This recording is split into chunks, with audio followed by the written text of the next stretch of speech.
It's beige. I held up the dress my mother, Patricia, had thrust into my arms. It was a shapeless polyester sack in a color that could only be described as clinical depression. Patricia stood in the doorway of my childhood bedroom, arms crossed, a look of critical satisfaction on her face. It's champagne sand, Genevieve, she corrected, her voice dripping with that passive-aggressive sweetness she reserved for me. And it's appropriate.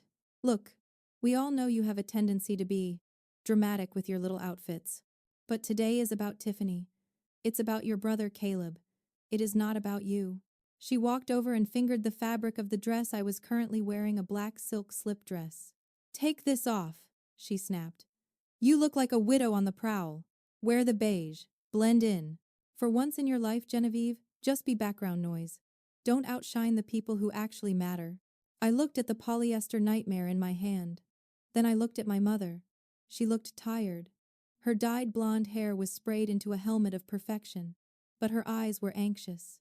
She was terrified that I would ruin the aesthetic of her golden child's big day. I'm not wearing this, Mother, I said softly. You will, she hissed, stepping closer.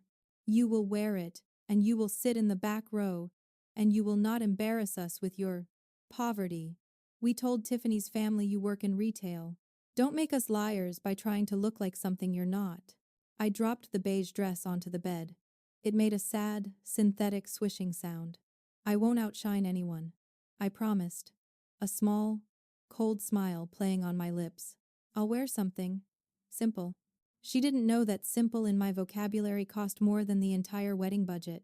And she certainly didn't know that the venue she was so desperate to protect, the Grand Hotel ballroom downstairs, had just changed ownership that morning. And the new name on the deed was mine. To understand why my mother felt the need to dress me like a nun, you have to understand the delusions of the Sterling family. They value volume, loud voices, loud logos, loud promises. My brother, Caleb, is 32. He is the entrepreneur. This essentially means he borrows money from our parents to start businesses that fail within 6 months. He drives a leased Range Rover he can't afford and talks about the hustle while living in his in-laws' basement. His bride, Tiffany, is exactly the same. She demands the best, deserves nothing, and treats service workers like furniture. Then there is me, Genevieve, 30. To them, I am the family failure. I live in New York. I come home twice a year. I drive a vintage sedan when I visit. I wear clothes with no labels, black wool, charcoal, cashmere, unbranded leather. When they ask what I do, I tell them I work in textiles. To Patricia, that means I fold sweaters at the Gap. To Caleb, that means I'm a seamstress. Oh, General Caleb loves to say at Christmas, handing me a $20 bill like he's a philanthropist. Buy yourself a coffee. I know the retail grind is hard. Maybe you should take a night class? Learn a skill. I never correct them. I never tell them that textiles means I am the founder and creative director of Vespera, a luxury fashion house that just debuted at Milan Fashion Week. I never tell them that the unbranded coat I wear is a bespoke prototype from my atelier. I never tell them that my net worth is listed in Forbes, albeit under a holding company to protect my privacy. Why do I hide it? Because 4 years ago, when I launched my first collection, I sent my mother a dress, a beautiful, hand-stitched silk gown. She called me and asked for the receipt so she could return it. I don't want your handmade crafts, Genevieve, she said. I want something with a label, something people recognize. If you want to give me a gift, give me cash. I realized then, they don't want my success. They want my utility. If they knew I was a multimillionaire, I wouldn't be their daughter. I would be their venture capitalist. So, I became the ghost, the poor relation. I let them pay for my dinner at Applebee's while they bragged about their maxed-out credit cards. I let them lecture me on financial responsibility while I managed an empire. But this wedding was different. Caleb and Tiffany wanted a royal wedding. They booked the Grand Meridian Hotel. It is the most expensive venue in the state. They couldn't afford it. I knew this because my father called me 6 months ago, weeping, asking if I had any savings to help the family out. I told him I didn't have much, but I knew the owner of the hotel chain. I can pull some strings. I lied. I can get you a discount. I didn't get a discount. I paid the entire bill, $150,000. I did it anonymously. I told the hotel management to list it as a corporate sponsorship grant. My parents told Caleb they paid for it. They took the credit. They let him believe they were the heroes. And how did they repay me? By handing me a polyester sack and telling me to sit in the back row so I wouldn't look like a stain on their perfect picture. The wedding reception was an assault on the senses. The ballroom of the Grand Meridian was decorated in aggressive shades of hot pink and gold. It looked like a Barbie dream house had exploded. The DJ was playing music loud enough to rattle the crystal chandeliers. The air smelled of cheap hairspray and desperation. I arrived late. I was not wearing the beige sack. I was wearing a dress from my own private archival collection. It was a column of midnight blue velvet, cut on the bias, with long sleeves and a high neck. It was simple. It had no sequins. It had no lace. But the way it caught the light, the way it moved like liquid, it was unmistakable to anyone who knew quality. To my family, however, it was plain. "Oh, look!" I heard Tiffany sneer as I walked into the ballroom. She actually showed up, and she's wearing a blanket. Tiffany was sitting at the sweetheart table, looking like a meringue in a dress that cost more than her car but fit her poorly. Caleb laughed, pouring himself more champagne. "At least she's covered up." Mom was worried she'd try to distract the groomsmen. I walked to my assigned table, table 19. It was in the back corner, next to the swinging doors of the kitchen. My seatmate was my father's second cousin, a man who slept with his eyes open, and the photographer's assistant. "Nice dress," the assistant whispered to me. "Is that vintage?" "Something like that," I smiled. Patricia marched over to me before I could sit down. She grabbed my arm, her nails digging into the velvet. "What is this?" she hissed, gesturing to my body. "I told you to wear the beige. You look like a witch." "The beige didn't fit, Mother," I said calmly. "This is simple. It's modest. Isn't that what you wanted?" "It's dark," she snapped. "It's depressing. You're ruining the palette. Go sit down and hide behind the centerpiece. And don't talk to anyone important." She stormed off to greet the mayor, who had stopped by for 5 minutes just to kiss babies. I sat down. I watched the spectacle. I watched Caleb stand up to give a speech. He was already drunk. "I want to thank my parents," Caleb slurred into the microphone, "for making this happen, for paying for this incredible venue. It shows that the Sterling legacy is strong. We are builders. We are titans." The room applauded. My father looked down at his plate, ashamed. He knew he hadn't paid a dime. My mother beamed, waving to the crowd like royalty. "And," Caleb continued, his eyes finding me in the back corner, "I want to thank my sister, Genevieve, for showing up. I know it's hard for you, Jen, seeing everyone else succeed. But hey, maybe you'll catch a bouquet tonight and your luck will change." The room erupted in laughter. Cruel, pointed laughter. Tiffany cackled, throwing her head back. "Maybe she can catch a job," Tiffany shouted. More laughter. I sat perfectly still. I took a sip of the warm, cheap white wine they were serving. I looked at the crystal chandelier above my head. I looked at the velvet drapes. I looked at the staff, who were moving efficiently through the room. They looked tired. They looked annoyed. Specifically, the banquet manager, a man named Henri, looked furious. I knew why. I had received an alert on my phone 10 minutes ago. Caleb and Tiffany had been harassing the staff all night. They had yelled at a server for bringing the wrong sauce. They had demanded bottles of liquor that weren't in the contract. And 5 minutes ago, Tiffany had thrown a glass of red wine at a waitress because she looked at Caleb too long. I caught Henri's eye from across the room. He didn't know me by face. He only knew the name of the new owner, Vespera Holdings, but he saw me watching. I stood up. I smoothed my velvet dress. It was time to introduce myself. "Where are you going?" my mother hissed as I walked past the head table. "Sit down. I need to speak to the manager," I said. "Oh God," she groaned. "Are you going to complain about the food?" "Don't be a Karen, Genevieve. You're eating for free." "I'm not complaining," I said. "I'm clarifying." I walked up to Henri. He was standing by the DJ booth, looking ready to quit. "Excuse me," I said softly. "Madame," he sighed. "If this is about the noise, I cannot lower it. The groom has demanded maximum volume. It's not about the noise, Henri, I said. I reached into my clutch. I pulled out a business card. It was heavy. Black cardstock with gold embossed lettering. Genevieve Sterling, CEO, Vespera Holdings. Henri took the card. He looked at it. He frowned.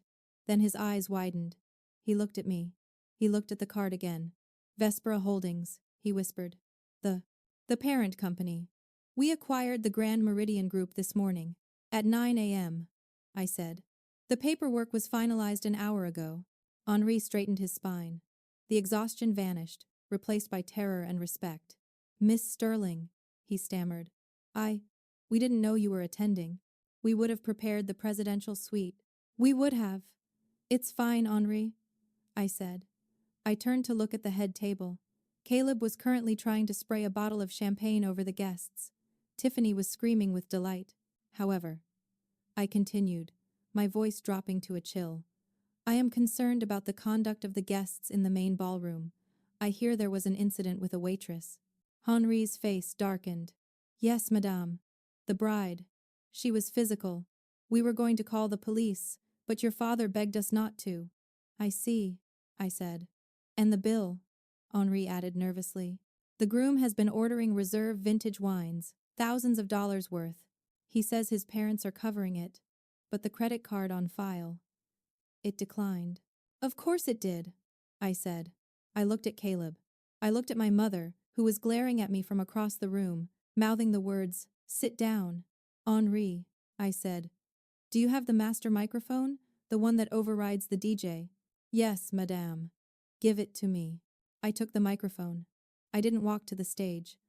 I stood right where I was, in the center of the room, a pillar of dark blue velvet in a sea of neon pink. I flipped the switch. The music cut out instantly. The sudden silence was jarring. Caleb froze, mid-champagne spray. Tiffany stopped dancing. Everyone turned to look at me. Genevieve, my mother shrieked, standing up. What are you doing? Give that back. You're drunk. Sit down, mother, I said. My voice wasn't loud, but amplified by the system. It was godlike. It echoed off the vaulted ceilings. It commanded obedience. She sat. I apologize for the interruption, I said to the room.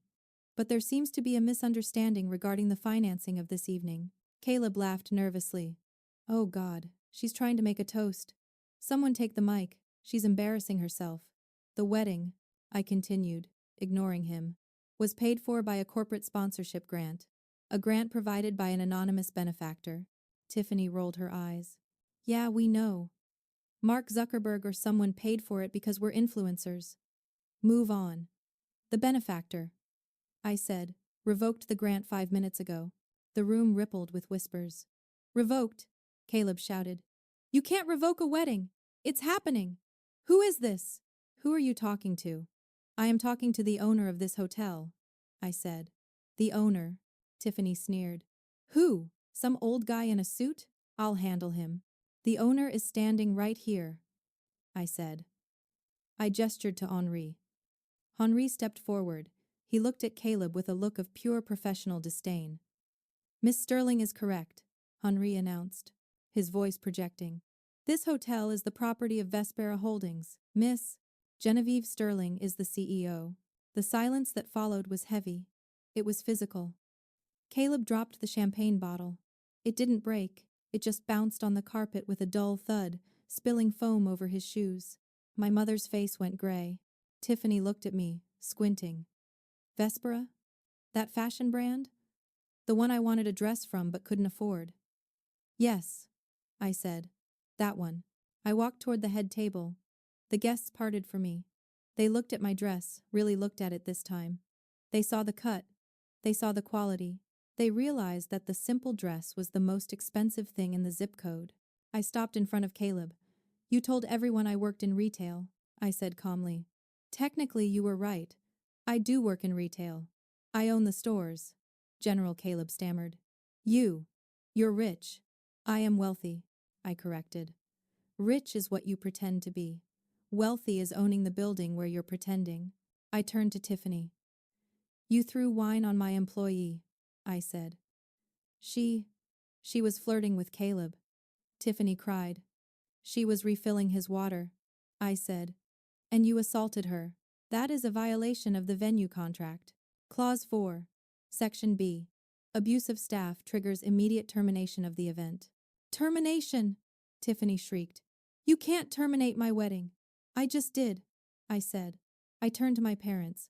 Mom, Dad, you let Caleb stand up here and thank you for paying for this. You let him humiliate me. You told me to wear beige so I wouldn't outshine the bride. I looked down at my velvet dress. Well, Mother, it seems I failed, because right now, I am the only thing shining in this room. I pulled a folded piece of paper from my clutch. This is the bill, I said, dropping it onto Caleb's plate. $150,000, plus the damages for the staff uniform, plus the unauthorized vintage wine. Caleb looked at the paper. He looked like he was going to vomit. I can't pay this, he whispered. Jen, please. We're family. Family, I asked. I looked at the crowd. 10 minutes ago, I was a cautionary tale. 10 minutes ago, I was a joke. You told me to catch a bouquet to change my luck. I leaned in close. My luck is fine, Caleb. Your credit score, however, is about to be destroyed. I turned to Henri. Henri, please clear the room. The event is over. But the cake, Tiffany wailed. We haven't cut the cake. Pack it up, I said. You can eat it in the parking lot. Genevieve, my mother screamed, rushing toward me. You can't do this. Think of our reputation. Your reputation is built on lies, I said. I'm just turning on the lights. I signaled security. 2 large men in suits stepped forward. Please escort the groom and bride off the premises. If they refuse to pay the bill, call the police for theft of services. Police, Caleb squeaked. Jen, don't. I'll pay. I'll get a loan. From who? I asked. Dad is broke, and the bank I use won't touch you. I walked out of the ballroom. Behind me, chaos erupted. Tiffany was screaming, throwing plates. Security was restraining her. Caleb was crying, begging my father to do something.